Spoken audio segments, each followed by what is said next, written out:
Like the colors of the rainbow. Good day, friends. Good morning, good afternoon. Happy Saturday. This right here is the 66 Chevrolet C-20 frame. Behind me is the parts for this frame. Let me turn down my friend Gerald Clark, may he rest in peace, from the this podcast, which I've listened to a few different times. Always good stuff, always good, really good material. But what the deal is on the Chevrolet truck. People, if you don't have money, tell me right up front on day one. I can't sustain this kind of money for these kind of months. I mean, people, you got to know your condition of your vehicle, especially after I blast it. And I tell you, you have this problem, you have this problem, you have this situation. This part needs to be replaced. This part needs to be replaced. It is not manufactured. So I have to make it, or I have to get it made, or I have to acquire it, or something like that.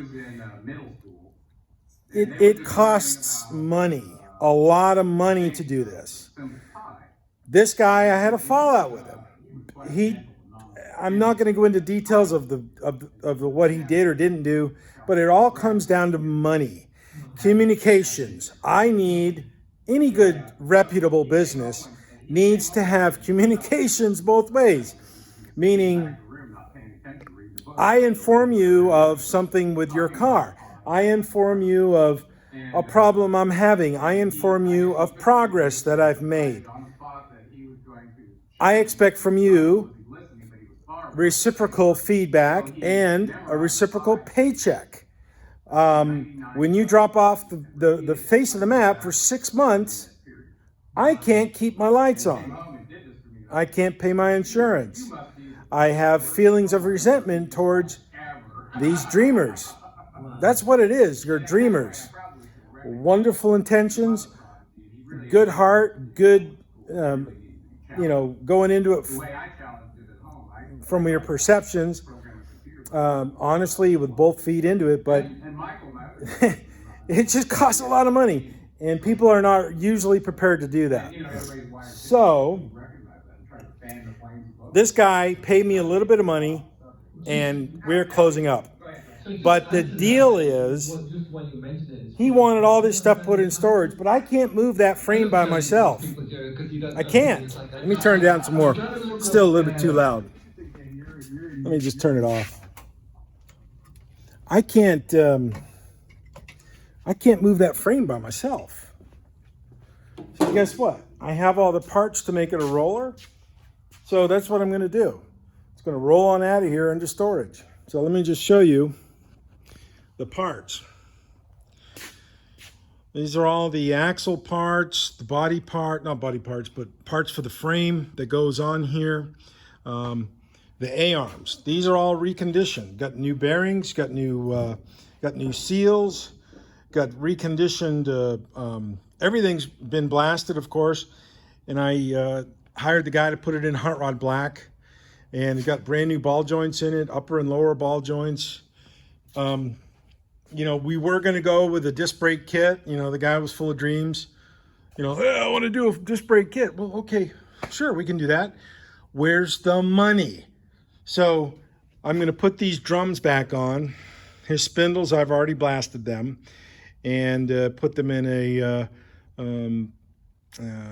what kind of primer is that? Direct-to-metal primer. So, and the springs are all reconditioned, blasted. Everything, all this is powder coat, except for this. This is paint, but these parts are all powder coated, okay? But anyways, here's the frame. The axle's right there, and this axle is all brand new. The rear end's all been rebuilt. New seals, bushings, bearings, everything in there. There's no oil in it. The brakes are the old existing brakes. This was also going to be a rear disc brakes, but hey, look, if you don't have money, just tell me. I don't have money to do this. Instead of dragging it out, giving me tons of excuses. tons of excuses. You got to remember, I was in the Army. So I know how to BS people. I choose to not do it. I choose to not do that. So I can see it when people try to do it with me. So it's very irritating. But anyways, I'm going to show you what the deal is here. These are brand new U-bolts that are going to fasten the axle onto the trailing arms, which the trailing arms have been reconditioned. If you remember my previous videos, I put new bearings, or excuse me, new bushings in here. And these parts right here I had to split out. You remember my videos showing the rebuild of those. This is the hardware to hold the lower control arms in. And this is the panhard bar for the rear axle. So I've got to go get a couple bolts because they broke when I took this thing apart. The bolt that goes in here, let me just show you. This spring sits up here, right about there. And the hole is right there by my finger. The spring will sit right there, thereabouts. And one of these cups goes in here, like that.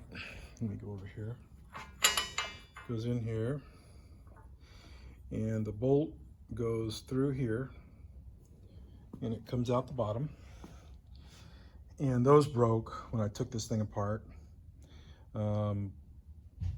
And this one goes like in here, and then it just mounts right up through the top. Right there is a hole. So I've got to go get the hardware to go here and the hardware to go here, and do that and put it on. And let me take this off so it doesn't fall. And put this thing together. But I had to source all these parts. I had stuff stored all over the place because the guy wasn't paying me, so I had to just, put the stuff up. So anyways, let me turn the fan on to blow some of that primer off and let it dry. But folks, this is why I'm getting out of this line of work. What I'm planning to do is go to the Ocean Corporation. That is a school down in Houston that teaches underwater diving, but I'm not going to do that. Although I entertained that notion about 25 years ago very, very seriously. But I'm going to undertake the NDT test, or the NDT and November Delta Tango School, non-destructive testing. That's what I'm going to do. I'm going to get that certification, and my plan is I'm going to work about 2 weeks out of the month here in Texas. Maybe travel around, maybe go overseas, maybe go down to South America, go over to Europe, whatever. But I'll be a freelance contractor, maybe working for a company, but I'm only going to work 2 weeks out of the month. And then the other 2 weeks out of the month, I'm going to be here building my cars and doing media blasting for you. Back in this room, back in there, where I've been working on this now for the past all week. And I got a ton of work done on that side over there, a ton. So I have more work to, I have more work to do in there, but that's my plan, to do that, to be an NDT technician. I've already got a bachelor's degree. I've got tons of skills. Part of that school, part of the NDT school, they teach the candidate how to weld. Duh, I've already been there, done that. But it'll be nice to go to welding school again and get recertified, refamiliarized with all the techniques and processes and disciplines, because it just makes me a better skilled person.